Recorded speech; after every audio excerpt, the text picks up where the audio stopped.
Allez, on aborde ensemble un premier cas très important, c'est celui de tracer la représentation graphique d'une courbe d'une fonction, enfin, tracer ici, on a noté tracer la courbe représentative de f, donc là, ça peut être aussi la représentation graphique, ça va être le nom. Et généralement, on le note, je ne l'ai pas noté ici, mais on peut le noter comme ça. Donc ça, c'est C pour la courbe, et le petit indice f, c'est par rapport à la fonction. La fonction ici, c'est f. Rappelez-vous que les fonctions, ça peut être aussi g, h, ça peut être d'autres lettres. Donc qu'est-ce qu'on nous donne? On nous donne un tableau de valeurs. Donc ça qu'on a bien maîtrisé sur les compétences d'avant. Donc ici, on a les coordonnées, enfin les valeurs des coordonnées de chaque point de la courbe en x. Ok, donc là, on part de moins 2, on va jusqu'à 3 avec un pas de 1, donc ça fait moins 2, moins 1, 0, 1, 2, 3, avec une correspondance avec les f de x. C'est quoi f de x? Sur une représentation graphique. Donc là, on a été sympa, on vous a donné déjà le repère. Donc ça, c'est un repère orthonormé parce que les axes x, y sont perpendiculaires et on a même longueur entre les mêmes unités, si vous voulez, avec les x et les y. Donc, sur certains exercices, on peut vous demander, c'est à vous-même de tracer la courbe représentative de la fonction f. Donc dans ce cas-là, c'est quoi la petite astuce pour bien le faire? Parce qu'on peut faire des milliards de repères.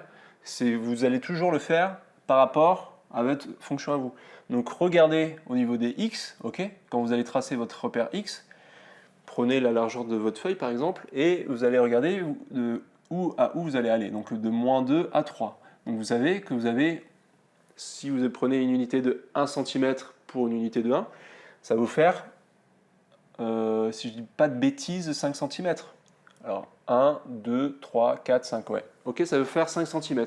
Donc 5 cm, ça fait petit sur votre feuille. Vous pouvez passer à 2 cm par exemple. Voilà. En tout cas, vous savez que vous n'allez pas dépasser moins 2 au plus petit et 3 au plus grand.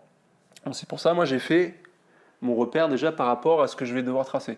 Et vous vous posez la même question pour f de x, et on sait que f de x, c'est les images de la fonction, donc ça se lit sur les y. Ok, donc ça, toujours bien se rappeler, les f de x, on les lit où? Sur les y, d'accord?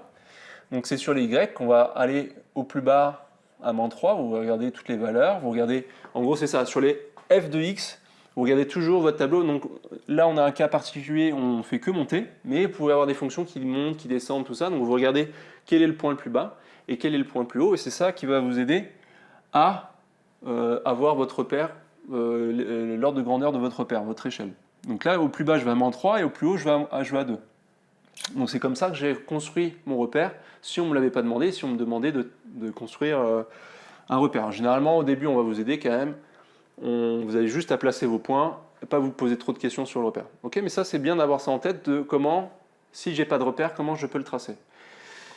Allez, on y va. Maintenant, il n'y a plus qu'à tracer. Hein. La difficulté, c'était plutôt pour moi de faire le repère. Une fois qu'on l'a, il y a juste à regarder en moins 2. Le moins 2, on le place où, pardon? On le place sur les x, donc je regarde à moins 2, et après je place en fonction ici. Donc là, si ça peut vous aider, vous pouvez mettre f de x et c aux valeurs y. Donc en moins 2, j'ai quoi? J'ai moins 3, donc moins 3 sur les y. Et voilà, vous avez les coordonnées comme ça, x et y. Bon là, je le fais à main levée, vous faites proprement sur votre quadrillage et tout. Et vous le faites comme ça pour chaque point. Donc moins 1, j'ai moins 2, donc en x, j'ai moins 1, en y, j'ai moins 2. On peut même se faire des petits pointillés comme ça pour que ce soit plus clair. Donc toujours perpendiculaire au x, je descends, perpendiculaire au y, comme ça je descends. J'espère que c'est bien clair, mais c'est bien de prendre le temps la première fois pour bien le faire. En 0, j'ai moins 1, donc je suis directement en 0, on se rappelle qu'on est sur les ordonnées. Okay, quand j'ai x qui vaut 0, la courbe elle va toucher les ordonnées. Donc ici, je suis en moins 1 comme ça. Et en 1, j'ai 0, en 2, j'ai 1, et en 3, j'ai 2. Donc là, on a quelque chose d'assez particulier. On a quelque chose de rectiligne, quoi, si on a un point de vue physique. Donc on a un truc qui est une droite. Donc là, on a tracé quoi? Une droite. On a une courbe représentative de notre fonction. Donc là, faites-le avec une règle au propre. Hein. Parce que vous voyez, quand c'est une droite, faites-le à la règle. Après, les courbes représentatives, les représentations graphiques des fonctions, c'est pas toujours des droites. Donc ça va être des courbes. Donc là, vous allez plutôt, entre guillemets, extrapoler. Vous allez mimer la courbe en pensant, par exemple, si j'avais un truc, un point là, un point là, un point là, vous allez faire une courbe qui tourne, quoi. Donc ça, on verra dans les prochaines vidéos ce genre de cas où on fait plutôt des courbes que des droites. Donc là, vous verrez dans un prochain chapitre, ça a même un nom, c'est une fonction affine. Dès qu'on a des fonctions qui nous donnent des droites, donc ça c'est pas très joli parce que je ne l'ai pas bien fait droit, mais vous faites à la règle bien droit, moi je suis à main levée, je fais ce que je peux. Ça s'appelle des fonctions affines. Il y a même fonctions linéaires, donc ça on verra dans le chapitre concerné. Là on est juste sur les fonctions en général, et on veut juste tracer des fonctions. Donc voilà comment on fait à partir d'un tableau de valeurs. Ça marche? Donc c'est assez simple. Il y a juste là encore une fois la difficulté pour moi.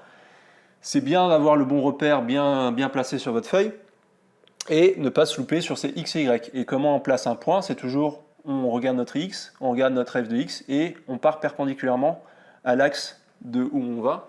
Et le moins 2, on était parti comme ça, Donc à chaque fois, ça vous fait des coordonnées de points, ça s'appelle. Voilà, faites des exercices, entraînez-vous à faire ça. Et nous, on se revoit sur notre prochaine vidéo. On voit d'autres courbes à tracer et plein d'autres cas sur comment travailler sur des représentations graphiques de fonctions en général. Je vais vous dire à bientôt. Salut.